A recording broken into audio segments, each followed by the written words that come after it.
Tukizamia taarifa inayozidi kuzua gumzo hapa nchini ni kwamba huduma ya kitaifa ya polisi inasema uchunguzi wa awali unaonyesha kupigwa risasi kwa mbunge wa Kasipul Charles Ongondo Were kulipangwa na kutekelezwa kwa usahihi.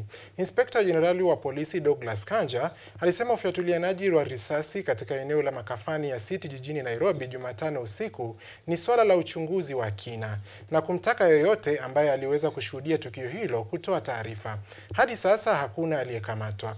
Kifo chake kinakuja miezi miwili tu baada ya wabunge kueleza hofu kwamba maisha yake yalikuwa hatarini.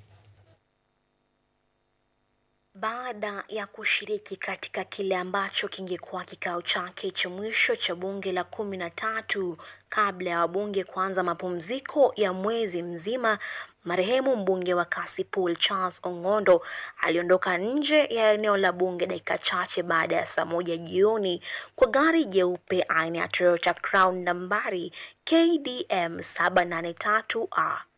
Huduma ya kitaifa ya polisi imetaja mauaji ya mbunge wa Kasipul Charles Ongondo Were kuwa ni shambulio la makusudi na lililopangwa kumuua mbunge huyo.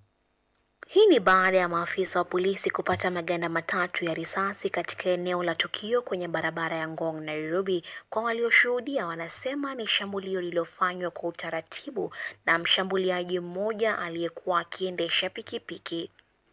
Aidha, mlinzi na dereva wa marehemu hawakuumizwa, jambo ambalo linazidi kuimarisha dhana kuwa mbunge huyo pekee ndiye aliyekuwa mlengwa kwa tukio hilo.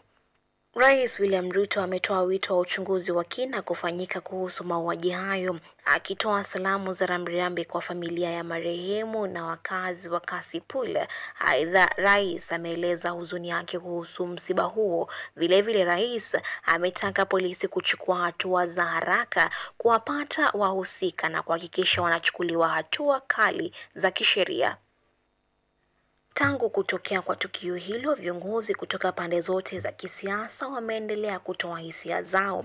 Gavana wa Mombasa Abdulswamad Nassir akiomboleza kifo hicho ameeleza wasiwasi wake kuhusu kuibuka kwa visa vya aina hii na kuitaka serikali kuchukua hatua madhubuti, ikiwemo kusambaratisha mitandao yoyote inayochangia uhalifu wa aina hiyo.